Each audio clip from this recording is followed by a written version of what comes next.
ассалому алайкум бинандагони гиромӣ, бо умеди хушиҳои рӯзгори шумо ба нашри навбатии футболи осиё шурӯъ мекунем. Инак ҳафтаи гузашта Конфедератсияи футболи осиё расми қуръакашии бозиҳои ниҳоии ҷоми осиё 2025-ро миёни наврасони то 17 сола баргузор кард. Ба ҳамин тартиб дастаи мунтахаби Тоҷикистон ба гурӯҳи Д-и бозиҳо шомил шуд ва дар ин гурӯҳ бо дастаҳои мунтахаби Эрон, Умон ва Кореяи Шимолӣ барои роҳхат ба бозиҳои ҳазфӣ мубориза мебарад. Дар асоси натиҷаи қуръакашӣ аз ҳар гурӯҳ ду тими беҳтарин ба даври 4-1 ниҳоии ҷоми ҷаҳон 2025 роҳ меёбад. ҳамаи иштирокчиҳои даври 4-1 ниҳоии роҳхати чемпионати ҷаҳони 2025-ро таврӣ гуфтем миёни наврасон ки аз 5 то 27 ноябр дар Қатар баргузор мешавад соҳиб мегарданд. Ба ҳамин тартиб дар гурӯҳҳо ин дастаҳо ба ҳам омаданд. гурӯҳи А Арабистони Саудӣ, Ӯзбекистон, Таиланд ва Чин. гурӯҳи Б Ҷопон, Австралия, Вьетнам ва Имороти Муттаҳидаи Араб. гурӯҳи С Кореяи Ҷанубӣ, Яман, Афғонистон, Индонезия ва тавре гуфтем дар гурӯҳи Д Тоҷикистон, Эрон, Умон, Кореяи Халқи Демократӣ. дастаи мунтахаби наврасони Тоҷикистон бозии нахустини худро дар ҷоми Осиё 2025 5 апрел бо тими наврасони Умон анҷом медиҳад. дар даври дуюм шогирдони Марко Раҷини 8 апрел бо ҳамсолони худ аз Кореяи Шимолӣ бозӣ хоҳанд кард. дар даври ниҳоии марҳилаи гурӯҳӣ 11 апрел тими наврасони Тоҷикистон бо дастаи Эрон қувва меозмояд. аз натиҷаи қуръакашӣ ба хулоса омада мумкин аст ки қувваҳо тақрибан дар ҳама гурӯҳҳо баробаранд. сармураббии дастаи мунтахаби Тоҷикистон Марко Раҷини дар ин бора чӣ мегӯяд? дар бораи қуръакашӣ ҳаминро гуфтаниям ки гурӯҳ ҳамон хеле пурқувват аст ва ин ҳолати маъмулӣ аст ки ҳама дастаҳо қарор доранд. зеро 16 дастае ки ба ҷоми Осиё роҳхат гирифтаанд қавӣ ҳастанд ва аз беҳтаринҳоянд. агар дастаи Кореяи Шимолиро гирем, ин даста дар бозиҳои интихобӣ дастаи мунтахаби Эронро бо ҳисоби 4-1 мағлуб кард. дастаи Умонро шогирдони ман дар Сингапур дар бозиҳои интихобӣ бо натиҷаи 2-0 шикаст дода буданд. футболбозони мо дар он бозӣ хеле олӣ бозиданд. аз ҳар ҷиҳат мо беҳтар будем. аммо Умон метавонад ғайри чашмдошт ба таври дигар бозӣ кунад. дар муқобили Тоҷикистон кӯшиш мекунад ки қусури бохташро дар Сингапур аз мо бигирад. мунтахаби Эронро хуб медонем. ин даста дар бозиҳои кафа худро нишон дод. борҳо бо мо вохӯрдааст ва бозиҳои гуногунро пешкаши мо гардонидааст.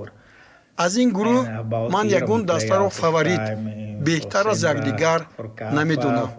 бисёр гурӯҳи душвор аст ва ҳар даста метавонад дар гурӯҳ соҳиби ҷойи аввал ва дуввум гардад ва ба ҷоми ҷаҳон роҳхат гирад.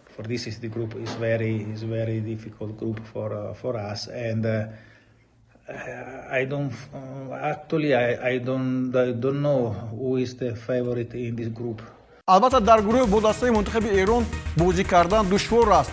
дастаи мунтахаби Эрон дар бозиҳои ниҳоӣ 13 маротиба иштирок карда соли 2014 унвони чемпиониро ба даст овардааст. Умон 11 бор дар финали чемпионати Осиё байни наврасон ҳунарнамоӣ кард ва соли 2019 байни 16-солаҳо мақоми 4-умро ишғол намуд. Кореяи Шимолӣ бошад 5 маротиба дар ҷоми ҷаҳон дар ҳамин сину сол ва 12 маротиба дар ҷоми Осиё ширкат карда 2 маротиба унвони чемпиониро дар солҳои 2010 ва 2014 ба даст овардааст. дастовардҳои мунтахаби Тоҷикистон дар ин сину сол беназир аст ва ба Пӯлод Қодиров дар соли 2007 ва баъдан Зайниддин Раҳимов дар соли 2018 муяссар шудааст ки мунтахаби Тоҷикистонро ба ҷоми ҷаҳон бароранд ва соҳиби медалҳои биринҷӣ ва нуқраи ҷоми Осиё гарданд. рекорди натиҷаҳо дар бозиҳои интихобии ҷоми Осиё 2025 низ ба Тоҷикистон мансуб аст ва мо бо натиҷаи 33-0 УАМ-ро шикаст додем. аз ин рӯ дар гурӯҳи мо дастаи заиф нест. имконияти кадом дастаро Марко Раҷини бештар медонад? услуби бозии Эрон аз дигарон фарқкунанда аст. низоми хуби футболро дар миёни наврасон ҷорӣ карданд. ҳар боре ки бо ин тим бозӣ мекунед мушкилиҳо пешорӯ меоянд. Умон бисёр тез бозӣ мекунад. вақте мо бар ин даста пирӯзӣ ба даст овардем, он ғайри чашм дошт маъни дод шуд. Яъне Умон ҳам хуб бозӣ карда метавонад. Акнун дар ҳолати дигар дар бозиҳои нивоӣ мо бо ин даста бозӣ мекунем. Эҳтиёт бояд шуд. Кореяи Шимолӣ ба назари ман аз ҳама пурқувваттарин аст. Аз нигоҳи тактикӣ бартарӣ дорад ва суръати бозигаронаш ҳам тез аст. тавре гуфтем, Федератсияи футболи Тоҷикистон барои омодагӣ ба бозиҳои финалии ҷоми Осиё 2025 дар Арабистони Саудӣ ҳама шароитҳоро муайё кардааст ва мекунад. Навакак дастаи мунтахаби наврасони мо давраи омодагиро ба ин бозиҳои ниҳоии ҷоми Осиё дар Туркия анҷом дода ба ватан баргашт. Аз ин пеш онҳо дар Имороти Муттаҳидаи Араб марҳилаи пешинии омодагиро низ сомон доданд. Дар Туркия наврасони мо дар бозии санҷишӯи дӯстона бо Манавгат Беледиеспор 1-0 ғалаба карда аз дастаи Суперлигаи Сербия Спартак 1-5 мағлуб шуданд ва дар бозии сеюми худ Лехия Зелена Гураро аз Полша 2-0 шикаст доданд ва дар вохӯрии охирашон бо дастаи 17-солаҳои Академияи Краснодари Россия ворidi рақобат шуданд. Ол наворҳои ин бозӣ манзури шумост. Дар ин вохӯрӣ ба футболбозони навраси кишвар муваффақ шуд ки 4 тӯб ба дарвозаи Академияи Краснодар зананд. ҳамаи голҳо дар нимаи дуввуми бозӣ ба ҳадаф расиданд. тӯби аввалро бозигари дастаи Академияи Краснодар иштибоҳан бо фишори ҳамлагарон ба дарвозаи дастааш зад. фишори дастаи мунтахаби наврасон хеле баланд буд ва ҳар лаҳза футболбозони мо лаҳзаҳои фавқулода олиро дар хати ҳуҷум ба вуҷуд меоварданд. ниҳоят ба Умед Ҷафоев муяссар шуд ки ҳисобро афзояд. ба натиҷаи 2-0 қоноъ накарда футболбозони навраси кишварамон тавассути голи Давид Мақсудов ҳисобро 3-0 карданд. дар поёни вохӯрӣ боз як ҳуҷуми тоҷикистониён бо гол ҷамъбаст шуд. Абдулло Иброҳимов тӯбро моили дарвоза кард. ҳамин тавр наврасони Тоҷикистон ғалабаи сеюми худро дар давраи омодагӣ ба ҷоми Осиё 2025 ба даст оварда ба Тоҷикистон баргаштанд. ман дар бораи омодагиҳо дар Туркия гуфтаниям ки хеле хуб гузаштанд ва дар 4 бозие ки доштем 3 пирӯзӣ ва 1 бохт насибамон гардид. дар бозие ки мо мағлуб шудем, наврасони мо хеле олӣ бозӣ карданд, аммо ба хатоҳои инфиродӣ роҳ доданд. суръати бозӣ хеле баланд буд ва сифаташ ҳам маро қонеъ гардонид. албатта барои мо ин натиҷаҳо он қадар муҳим нестанд. мо барномаи махсусе доштем ки ҷиҳати ҷисмонӣ ва фанниву тактикии футболбозонамонро санҷем. барномаамонро идома медиҳем. дар шаҳри Душанбе мусобиқаи футболбозон барои ҷоми Федератсияи футболи Тоҷикистон оғоз ёфт ва чемпиони Тоҷикистон Исроили Душанбе дар бозии аввалаш мубталои шикаст гардид. Истиқрору дастаи ҳосилоти ноҳияи Фархор дар варзишгоҳи марказии шаҳри Душанбе бо ҳисоби 1-0 мағлуб кард. ҳоло ба шаҳри муфассали мо таваҷҷӯҳ кунед. дар даври якуми гурӯҳи А дастаи Регаи Тадаст бар Рангон 8-0, Душанбе бар Ёқут 1-0 ва клуби марказии варзиши Артиш бар Шодмон 2-0 ғалаба ба даст оварданд. дар гурӯҳи Б ҳосилот бар Истиқлол тавре гуфтем 1-0 ва Ҳулбук бар Сардор 2-0 ғалаба ба даст оварданд. дар даври дуввум дастгоҳи Барқчӣ бо ҳосилот натиҷаи мусовии 1-1-ро бар ҷой гузоштанд. вохӯрии Истиқлол бо Барқчӣ бо пирӯзии Истиқлол ҷамъбаст шуд ва чемпионҳо тавассути Масъуд Ғафуров ба дарвозаи Барқчӣ 2 тӯб заданд. Регаи Тадаст ҳам бо натиҷаи 2-0 Ёқутро мубталои шикаст кард. Содбони Ҳисор бо Душанбе 1-1 мусовӣ бозиданд. ғалабаи аз ҳама бузург дар даври дуюм насиби футболбозони клуби марказии варзиши Артиш гардид. онҳо ба дарвозаи рақиби худ Рангон 8 тӯб зада аз дарвозаашон 1 тӯб гирифтанд. дар ин бозӣ Абдулхалил Борғонов 4 голро ба сама расонид. дар даври сеюми бозиҳо Ҳулбук ба ғалабаи навбатии худ ноил гардида Барқчиро бо ҳисоби 1-0 шикаст дод.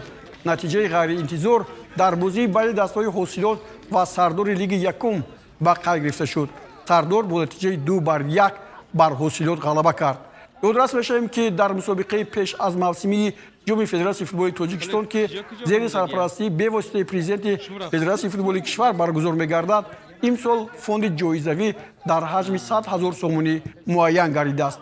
дастаи ғолиб соҳиби 50 000 сомонӣ, зинаи дуюм 30 000 ва зинаи сеюм 20 000 сомонӣ мегарданд. ба марҳилаи ниҳоии мусобиқа 4 даста аз минтақаи Душанбе ва 2 тои аз минтақаҳои Суғду Хатлон рохат мегиранд. сармураббии нави дастаи Регаи Тадаҷи шаҳри Турсузода мутахассиси маъруфи футболи тоҷик Тоҳир Мӯминов таъин гардид.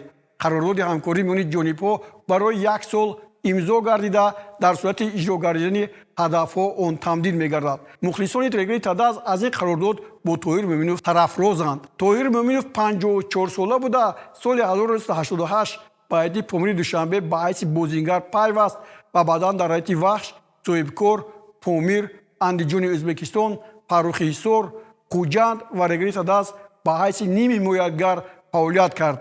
Дар ҳайати дастаи мунтахаби Тоҷикистон 31 вухӯрӣ анҷом дода ба дарвозаи ҳарифон 13 гол задааст.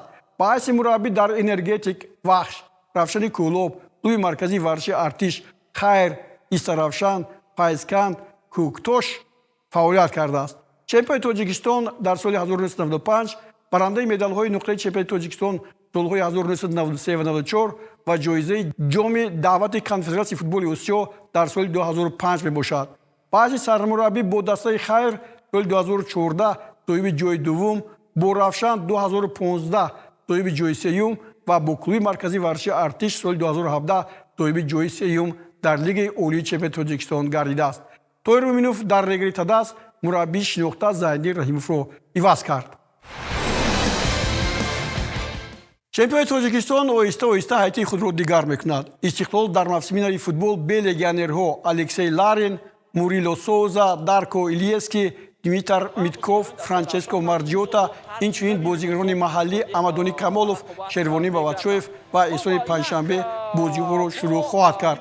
Эҳсон ба Суперлигаи Ӯзбекистон ба Сухдиёна, Амадонӣ ба Лигаи бартари Эрон ба дастаи Гулгӯҳар ва Шервонӣ Бабачоев ба чемпионати Озарбойҷон ба дастаи Кепас гузаштанд.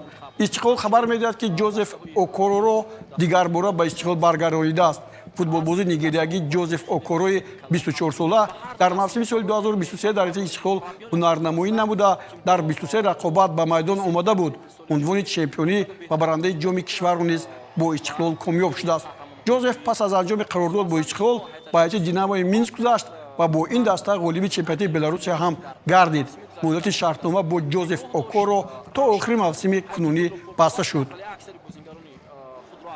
ними ҳимоятгари дастаи мунтахаби Тоҷикистон ва ЦСКА 1948 Булғория ба тафовуқ расиданд, ки шартномаи ҳамкориро муваққатан ба анҷом расонанд. Аз зиро Парвиз Умарбоев ба дастаи Локомотиви ин кишвар, ки қаблан аз соли 2017 гоҳи дар Локомотиву гоҳи дигар бо ЦСКА қарород мебаст, баргашт. Парвиз Умарбоев дастпарвари клуби футболи Рубини Қазон буда дар ҳайати Истиқлол 19 бозӣ анҷом дод ва ба задани 5 гол ҳам мушарраф шуд. Солҳои 2014-2022 дар Локомотив Пловдив ва соли 2022 то кунун шарафи ЦСКАро ҳимоя мекард. ҳоло баъди ба Локомотив гузаштанаш ӯро ба ҳайси капитани даста қабул карданд ва дар бозии дӯстона бо Торпедои Россия Парвиз Умарбоев ба майдон омада дар задани гол ба ҳамдастааш кӯмак кард ва Локомотив бо натиҷаи 2-0 пирӯзӣ ба даст овард. Бо дастаи Локомотив Умарбоев як маротиба соҳиби Суперҷом ва 2 маротиба соҳиби ҷоми Булғория гардидааст. Парвиз дар ҳайати дастаи мунтахаби Тоҷикистон 35 вухӯрӣ гузаронида ба дарвозаи ҳарифон 7 тӯб задааст. ҳафтаи гузашта клубҳои футболи Ростови Россия ва Сухдиёнаи Ӯзбекистон бо ҳам бозии дӯстона анҷом доданд, ки дар ҳайати ин дастаҳо Рустам Ятимов аз Ростов ва Эҳсони Панҷшанбе бо Зоҳир Ҷӯрабоев аз Сухдиёна дар майдон буданд. Бозӣ бо натиҷаи 3-0 ба нафъи Ростов анҷом ёфт. ин бозии таҷрибавӣ дар Имороти Муттаҳидаи Араб гузаронида шуд. Тӯбҳоро Николай Камличенко, Муҳаммад Муҳибӣ ва Егор Галенко ба нишон расониданд.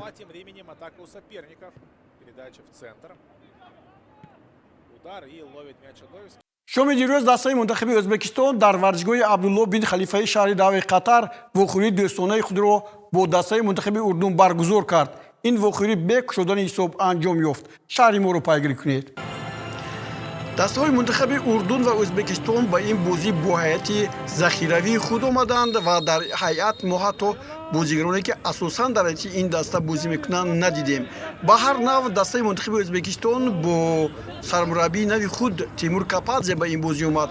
Зеро мураббии ин даста Срешо Катанец, ки дар бозиҳои интихобии ҷоми ҷаҳон ин дастаро то ба ин марҳала оварда буд, аз сабаби беморӣ аз ин даста рафт. Ба ҳар нав футболбозони дастаи мунтахаби Ӯзбекистон дар ин вохӯрӣ бозии хеле ҷолиб нишон доданд. Ба ҳар нав ҳуҷумҳои пайдарпайи онҳо, ки اینجا صورت گرفت میتوانست چند لحظه هایی بودند که غایب‌اللهیف میتوانست گل زند و حالا باز یک هجومی عبدالخالقов میتوانست با گل جمع شد، اما دروازه‌بان فخوری امروز که در حیاط دسته اردن در دروازه بود این حالت رو برطرف کرد. حالا باز یک هجومی فوتبال بازی دسته منتخب ازبکستان و ببینید این نوبت هم فخوری ضربه عبدالخالقов را بر بگرداند. عموما دسته های منتخب ازبکستان و دسته منتخب اردن با هم 15 واخوری برگزار کردند و 7 بازی رو فوتبالبازان دسته ازبکستان و 2 واخوری رو اردن با غلبه جنبش کردند.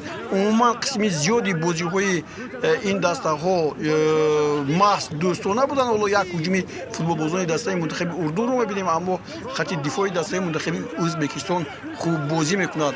حالا باشد در این برابر ببینید که دسته های منتخب ازبکستان و هم دسته منتخب اردن میتوانند با بازی‌های جام جهانی 2026 رود، زیرا در گروه ا دسته منتخب ازبکستان در زیده دوم است و با ایران بازی میکند و حالا باز یک حالت دیگر برای فوتبالبازان دسته منتخب ازبکستان.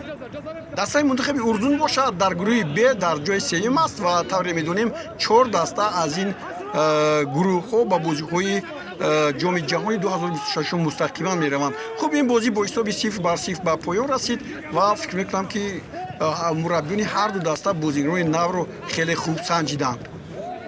در دولت اندونزیا رقابت‌های دسته‌های منتخبی تا 20 ساله یک چند کشورهای آسیا با شرکت منتخب‌های سوریه، هندوستان، اردن و اندونزیا برای جام مندیری در سیدوار جا ادامه دارد. نوارهای بازی بین دسته‌های میزبان اندونزیا و سوریه را پیدا کردیم. او درباره این جام با شما حرف میزنیم. گرامی هفته آینده لیگ برتر چمپیونای آسیا و لیگ دوی چمپیونای آسیا ادامه موسم فوتبال 2024-25 را ادامه میدهند.